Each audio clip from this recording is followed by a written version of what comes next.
അസ്സലാമു അലൈക്കും വറഹ്മത്തുള്ളാഹി വബറകാതുഹു. ബദർ യുദ്ധം കഴിഞ്ഞതോടുകൂടെ നബി തിരുമേനി സല്ലല്ലാഹു അലൈഹി വസല്ലമ തങ്ങളുടെ മുമ്പിൽ പുതിയ ഒരു വിഷയം ഉയർന്നു വന്നു. അത് തടവുകാരെ ചൊല്ലിയുള്ളതായിരുന്നു. യുദ്ധത്തിൽ ഇത്തരത്തിലുള്ള തടവുകാർ എന്നത് പൊതുവെ ആദ്യമാണ്. അറബികളുടെ യുദ്ധങ്ങളിൽ തടവുകാരുണ്ടാകുമായിരുന്നു. ആ തടവുകാരെ എന്തു ചെയ്യണം എന്നത് ഒരിക്കലും ഒരു വിഷയമാകുമായിരുന്നില്ല. തടവുകാർ നേരെ അടിമകളായി മാറും. അതായിരുന്നു ആ കാലത്തിൻ്റെ നിയമം, തീരുമാനം. അതുകൊണ്ട് അന്നൊന്നും അവിടെയൊന്നും അങ്ങനെ ഉണ്ടായിരുന്നില്ല. പക്ഷേ ഇസ്ലാമിൻ്റെ തടവുകാർ അവരെ പരമ്പരാഗത അറബികളുടെ രീതി അനുസരിച്ച് കൈകാര്യം ചെയ്യാൻ പറ്റില്ല. അതുകൊണ്ട് ഇനി ഇവരെ എന്ത് ചെയ്യണം, അതൊരു ചോദ്യമായി. അങ്ങനെ ചോദിക്കാൻ വേറൊരു കാരണവുമുണ്ട്.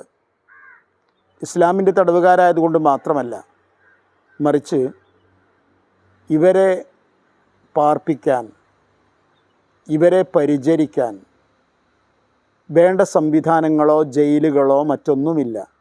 പോലീസില്ല, പട്ടാളമില്ല, ജയിലുകളില്ല, തുടങ്ങിയ സുരക്ഷാ സംവിധാനങ്ങളൊന്നുമില്ല.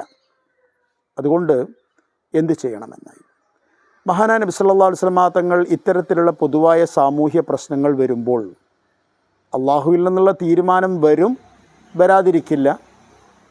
എന്നിരുന്നാലും നബിയുടെ ഒരു പൊതുവായ സമീപന രീതിയായിരുന്നു കൂടിയാലോചിക്കുക എന്നത്.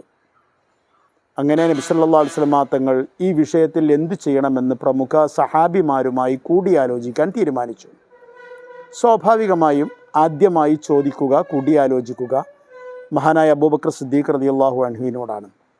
സിദ്ദീഖ് റളിയല്ലാഹു അൻഹുവിൻ്റെ മനസ്സ് നമുക്കറിയാം, അലിവുള്ള, ദയയുള്ള മനസ്സാണ്. അപ്പോൾ അദ്ദേഹത്തിൻ്റെ സമീപനവും അങ്ങനെയുള്ളതായിരിക്കും. അദ്ദേഹത്തോട് ചോദിച്ചപ്പോൾ അദ്ദേഹം പറഞ്ഞു, നബിയെ, ഈ 70 പേർ യഥാർത്ഥത്തിൽ നിങ്ങളുടെ അല്ലെങ്കിൽ ഞങ്ങളുടെ സഹോദരന്മാരോ പിതൃവ്യന്മാരോ അമ്മാവന്മാരോ ഒക്കെയാണ്.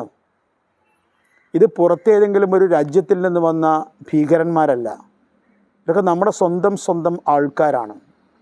അതുകൊണ്ട് എൻ്റെ അഭിപ്രായം ഇവരെയൊക്കെ വിട്ടയക്കണമെന്നാണ്. പകരം അവരിൽ നിന്ന് ദിയാ പണം വാങ്ങിക്കുകയും ചെയ്യാം. അപ്പോൾ അവർ വെറുതെ വിട്ടു എന്നാരും പറയില്ല, എന്നാരും നിരൂപിക്കില്ല. അതേസമയം അവരിൽ നിന്ന് കിട്ടുന്ന ദിയാപണം നമ്മുടെ പൊതുവായ കാര്യങ്ങൾക്ക് വേണ്ടി, ഒരുപക്ഷെ നമ്മുടെ ശത്രുക്കൾക്കെതിരെയുള്ള നീക്കങ്ങൾക്ക് വേണ്ടി തന്നെ നമുക്ക് ഉപയോഗിക്കുകയും ചെയ്യാം. മഹാനായ നബി സല്ലല്ലാഹു അലൈഹി വസല്ലമ തങ്ങൾ അത് കേട്ടതിന് ശേഷം രണ്ടാമതായി ഉമർ റളിയല്ലാഹു അൻഹുവിനെ സമീപിച്ചു. ഉമർ, എന്താണ് തടവുകാരുടെ കാര്യത്തിൽ നമ്മൾ എന്ത് ചെയ്യണമെന്നാണ് താങ്കളുടെ അഭിപ്രായം? നബി ചോദിച്ചു. ഉമർ റളിയല്ലാഹു അൻഹു പറഞ്ഞു, നബിയെ, അബൂബക്കറിൻ്റെ അഭിപ്രായം എനിക്കില്ല. ഇവരൊക്കെ ശത്രുക്കളാണ്. ഇവർ നമ്മുടെ ആരാണെങ്കിലും ശരി, ഇവരെല്ലാം നമ്മുടെ ശത്രുക്കളാണ്, ദീനിൻ്റെ ശത്രുക്കളാണ്, അള്ളാഹുവിൻ്റെയും അള്ളാഹുവിൻ്റെ റസൂലിൻ്റെയും ശത്രുക്കളാണ്. അതുകൊണ്ട് എൻ്റെ അഭിപ്രായം ഇവരിൽ ഓരോരുത്തരെയും തൻ്റെ ഏറ്റവും അടുത്ത മുസ്ലിമായ ബന്ധുവിന് നൽകുകയും അയാളെ വധിക്കാൻ പറയുകയും ചെയ്യണമെന്നാണ്.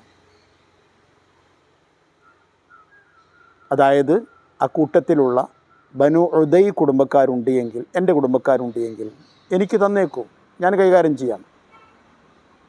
ഉഖൈൽ ബിൻ അബി ത്വാലിബ് ഉണ്ടല്ലോ, അദ്ദേഹത്തെ അലി ബിൻ അബി ത്വാലിബിന് കൊടുക്കും, അദ്ദേഹം കൈകാര്യം ചെയ്യട്ടെ. ഇതാണ് എൻ്റെ അഭിപ്രായം.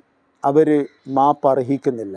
കാരണം അവർ നീണ്ട 15 വർഷമായി നബിയെ നമ്മളെയും ഈ ലോകത്തിന് സമാധാനം കൊടുക്കാനുള്ള നമ്മുടെ ആശയത്തെയും വേട്ടയാടാൻ തുടങ്ങിയിട്ട്. 2 അഭിപ്രായങ്ങളും കിട്ടി. പക്ഷേ 2 അഭിപ്രായങ്ങളും ഏറെ വൈരുദ്ധ്യമുള്ളതായിരുന്നു. 2 ഫാർ എൻഡുകളായിരുന്നു. അപ്പോൾ നബി ഏത് തിരഞ്ഞെടുക്കും എന്നത് നമുക്ക് കണക്ക് കൂട്ടാൻ കഴിയും. നബി സ്വാഭാവികമായും ശാന്തിയുടെയും സമാധാനത്തിൻ്റെയും ദയയുടെയും കൃപയുടെയും എല്ലാം പ്രതിരൂപമാണ്. അതുകൊണ്ട് നബി ദിയ വാങ്ങി അവരെ മോചിപ്പിക്കുക, വിടുക എന്ന അഭിപ്രായമാണ് നബി സ്വീകരിച്ചത്. അങ്ങനെ നബി സല്ലല്ലാഹു അലൈഹി വസല്ലമ തങ്ങൾ തീരുമാനിക്കുകയും ചെയ്തു, അത് നടപ്പിലാക്കുകയും ചെയ്തു. 4000 ദിർഹം മുതൽ 3000 ദിർഹം വരെ സാമ്പത്തിക ശേഷിക്കനുസരിച്ച് നൽകിയാൽ നിങ്ങളെ വിട്ടേക്കാം എന്ന് പറയുകയും നബി സല്ലല്ലാഹു അലൈഹി വസല്ലമ തങ്ങൾ അവരെ ഓരോരുത്തരെയും അങ്ങനെ പറഞ്ഞയക്കുകയും ചെയ്തു, അങ്ങനെ വിട്ടയക്കുകയും ചെയ്തു. സാമ്പത്തികമായി ശേഷിയുള്ള ആൾക്കാരിൽ നിന്നാണ് ദിയ പണം വാങ്ങിയത്. അതേസമയം ദിയ പണമൊന്നും വാങ്ങാതെ ചില ആൾക്കാരെ പറഞ്ഞയച്ചിരുന്നു. Muttalib bin Hantab, Saifi bin Abi Rifa, Abu Ghazzal Jamhi തുടങ്ങിയ അവരൊക്കെ മൊത്തത്തിൽ ദരിദ്രന്മാരായിരുന്നു. വല്ലാത്ത വേദന തോന്നിപ്പിക്കുന്ന പതിതമായ സാഹചര്യവും അവസ്ഥയുമുള്ളവരായിരുന്നു. അവരൊക്കെ ഒന്നും വാങ്ങാതെ വെറുതെ വിട്ടു. പിന്നെ അവരിൽ തന്നെ ചില ആൾക്കാർ, മക്കക്കാരും മദീനക്കാരും തമ്മിലുള്ള ചില വ്യത്യാസമുണ്ടായിരുന്നു. അത് പറയാം. അസ്സലാമു അലൈക്കും വറഹ്മത്തുള്ളാഹി വബറകാതുഹു.